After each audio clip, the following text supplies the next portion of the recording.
नमस्कार सभी को। दोस्तों, जैसा कि आपको पता है, डोनाल्ड ट्रंप ने भारत के ऊपर 25% टैरिफ प्लस पेनल्टी लगाया है। यानी भारत से जाने वाला हर सामान अब अमेरिका में पहले की अपेक्षा 25 से 30% तक महंगा बिकेगा। अब इससे जो सबसे ज़्यादा नेगेटिव इम्पैक्ट पड़ेगा वो हमारे किसानों को पड़ेगा, हमारे एग्रीकल्चर सेक्टर को पड़ेगा। पर इससे सरकार में बैठे लोगों में फर्क किसे पड़ेगा ये अभी तक नहीं पता चला, क्योंकि मोदी सरकार की ओर से खुले तौर पर ट्रंप को कुछ नहीं कहा गया।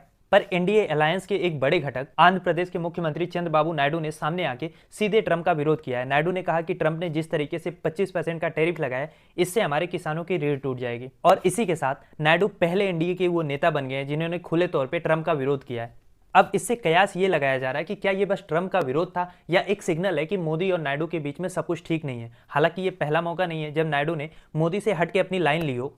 इससे पहले जब डिलिमिटेशन का मैटर था, जिसमें मोदी जी चाहते थे कि संसदीय सीटों को बढ़ाया जाए, नायडू जी ने उसका भी विरोध किया था और इंडिया अलायंस के नेताओं की तरह उनकी भी लाइन थी। इसके बाद बिहार वोटर लिस्ट का जो रिवीजन चल रहा है, उसमें डायरेक्टली उन्होंने चुनाव आयोग को सीधी चिट्ठी भेजी और अपनी नाराजगी इसके प्रति जाहिर की, अपना विरोध दर्ज कराया। और अब जब वो ट्रंप की टैरिफ पॉलिसी पे सीधा अटैक कर रहे हैं, तो ये कयास लगाया जा रहा है कि क्या नायडू बाबू ट्रंप का विरोध कर रहे हैं या ट्रंप के कंधे पे बंदूक रख के दरअसल मोदी के अगेंस्ट या मोदी का विरोध किया जा रहा है। अब मोदी जी की मजबूरी ये है कि इनकी जो दो बैसाखियां हैं, नायडू और नीतीश, इनको चाह के भी ये नजरअंदाज नहीं कर सकते।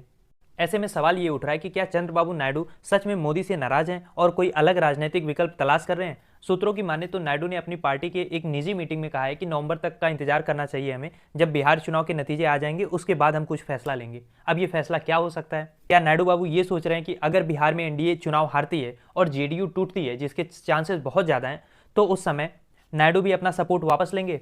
आपको पता है इस समय एनडीए में टोटल 293 सीटें हैं, जिसमें से टीडीपी यानी चंद्रबाबू की पार्टी की 16 सीटें हैं। अगर इनको निकाल देते हैं तो 277 सीटें मोदी जी के पास या एनडीए के पास बचती हैं। हालांकि फिर भी वो बहुमत से ज़्यादा हैं, क्योंकि बहुमत के लिए चाहिए 272 सीटें।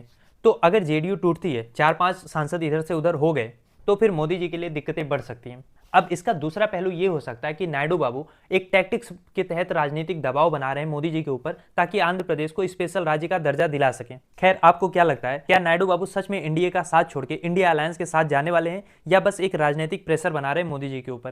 क्या सोचते हैं आप इस बारे में? लिखिए अपनी राय कमेंट बॉक्स में। और इस टॉपिक का कंप्लीट वीडियो आप डायरेक्ट चैनल पर भी जाके देख सकते हैं या नीचे जो लिंक दिया है उस पर भी क्लिक करके देख सकते हैं।